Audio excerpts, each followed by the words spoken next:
Hello again. I'm back at it with spec-driven development workflow, and this is a continuation of the overview. Now, just a quick recap. I have the Copilot instruction file from before.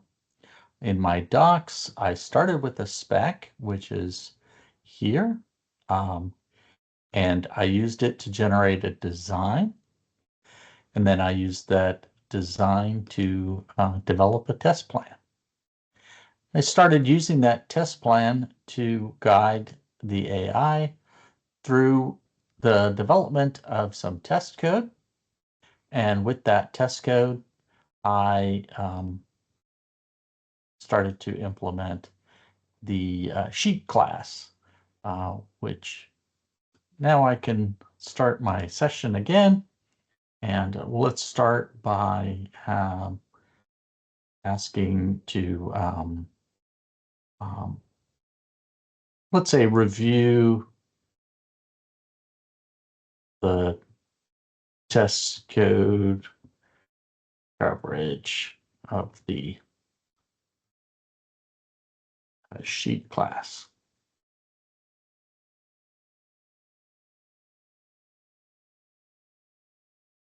So now my AI agent with Claude Sonnet 4 will go through a process and see if they can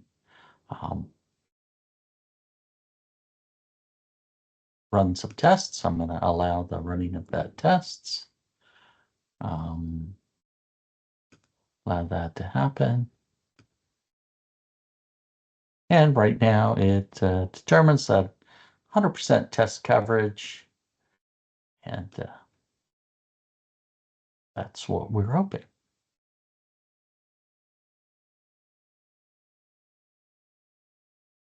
And this report has a variety of different coverage tools that will help determine if anything still needs to be tested. So I'm going to put another 15 minutes on the timer here and see how we go with developing in a workflow. So what I'm going to do is just copy a workflow here. And what this workflow will basically do is create a loop. And in that loop, we will generate the next failing test, just enough code for that failing test to pass. And then we will have the agent ensure that all the tests are passing, and then consider whether there should be some refactoring. So I'll go ahead and start that off.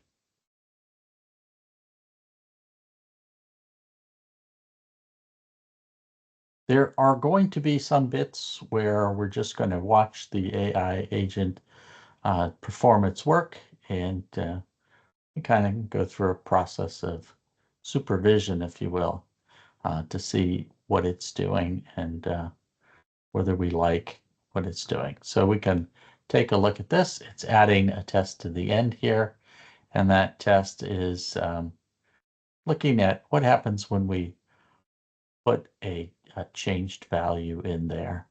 Does the new value overwrite the old value? So we can allow that test to run. It passes because its implementation already supports that. And then it's going to continue to want to run some tests. Found something that failed, and we can take a look at that test that it put in that failed.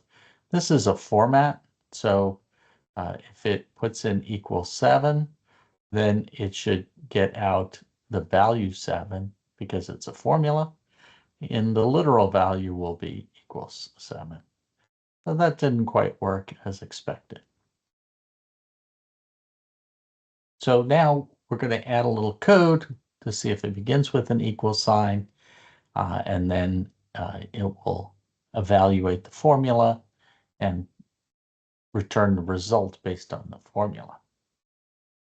So we'll go back, see how it's going. So now it wants to run the test to see if that passed, and it did.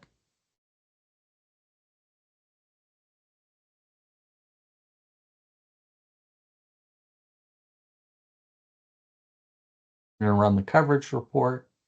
It's going to find that there are a few lines that seem to be missing.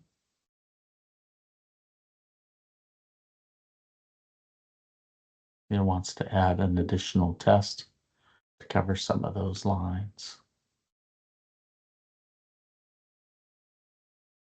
You can take a look at what that additional test is. That if it puts in an invalid expression, that invalid expression will not get evaluated.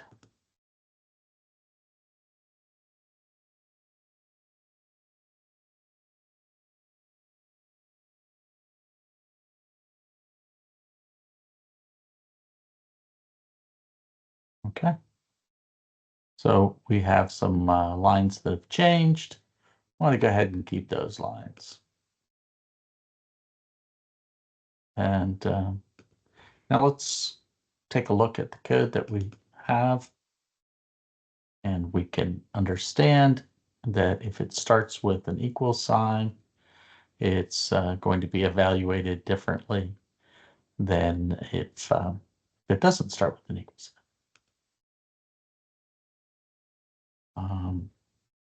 Continue with the next loop.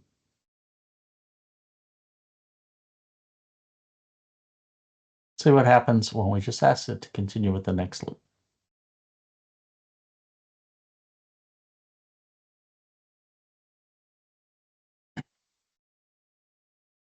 Again, it's going to look in that test plan, see what it can find by reading that as to what might be a next test.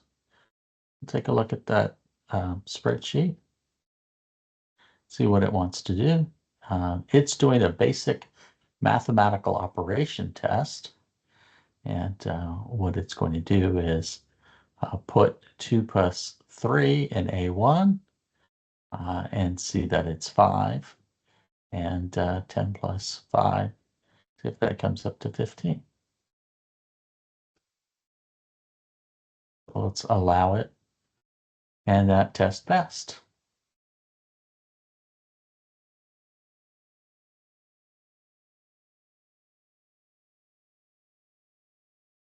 So now it wants to add a new test. It's going to be for multiplication and see if the multiplication works. Again, that passed because it's already built an implementation. That's going to continue working along.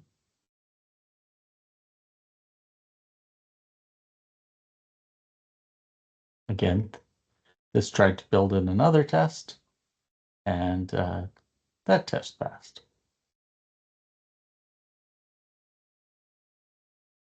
It's finally found a test that does not pass.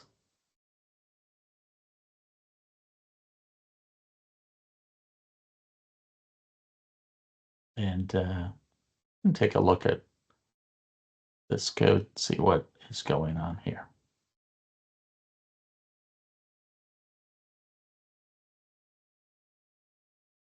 Again, we'll go back, take a look at what's happening in this test. In A1, we put 5. In B1, we put A1 times 2, and we expected 10. But it doesn't know how to handle these references correctly. So that is why this test has failed.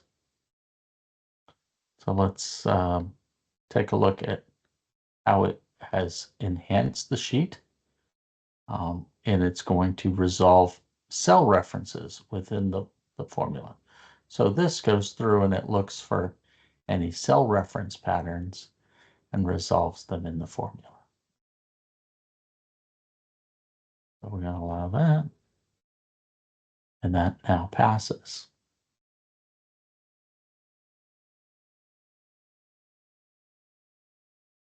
It's step 3. It's going to ensure that all of the tests are passing, which they are.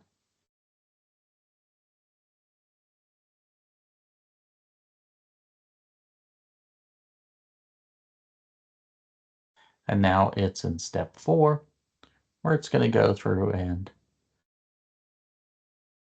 throws refactoring improvements.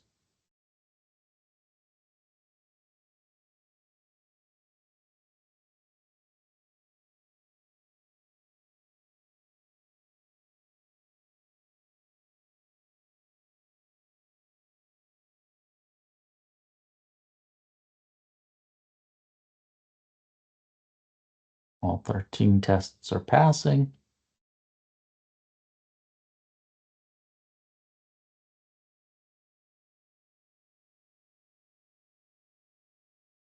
It's very helpful to use a revision control tool like Git to be able to understand what has changed every time we do these loops, and then work on a process to commit changes.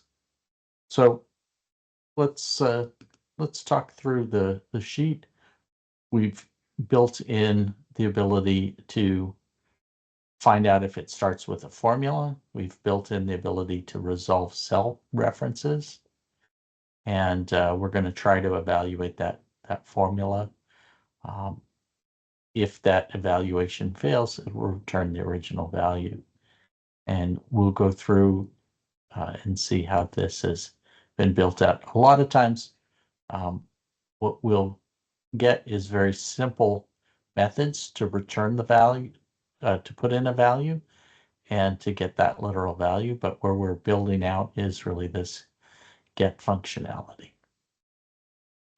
If we look at our tests, we'll see that we've built out a number of test classes.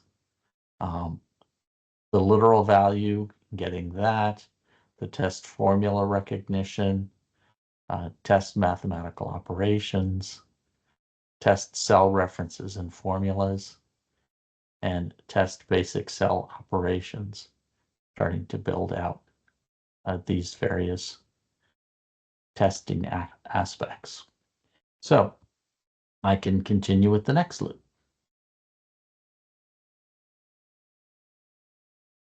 Again, it goes back to the plan.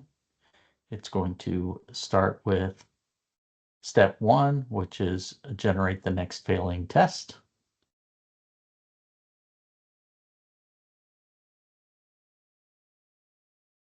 And what it's chosen is to say test multiple cell references, expect all to be resolved. So if A1 plus B1, which are 3 and 4, should come out to C1, which is 7.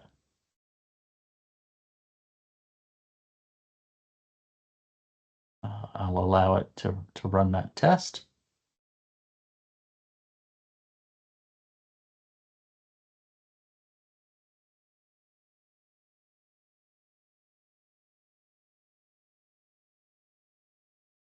And it's finally found a test that fails.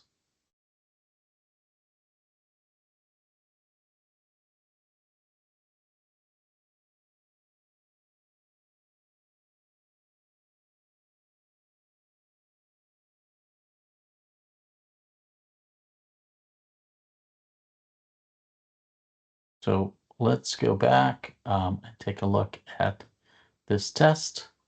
So we've got A1, 2 plus 3 equals 10. So this is an addition, and then this is an evaluation, and it comes back. So it looks like it's creating a little bit more depth in what's happening here. So let's address the question of infinite recursion. It doesn't find that that exists. That will be a question that will come up eventually. Everything is passing. And this step 4 is proposed refactoring improvements.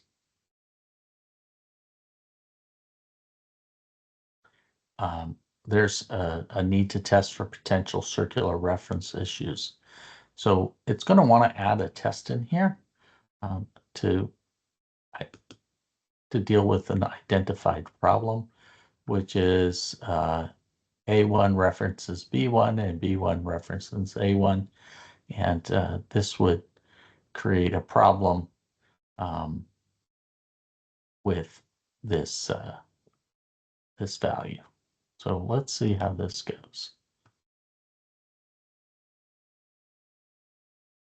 And there's a circular reference. A1 is referring to B1 and B1 is referring to A1.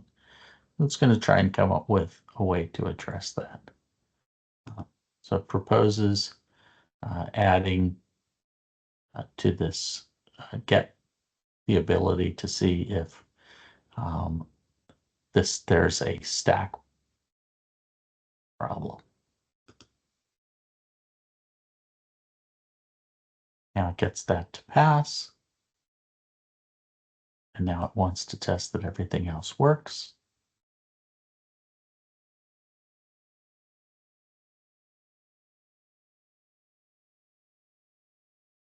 Then look for more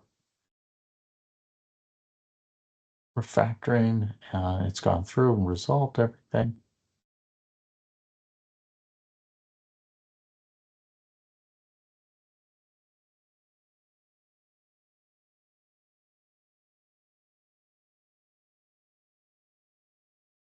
Okay, there's a lot of detail on how everything's been improved.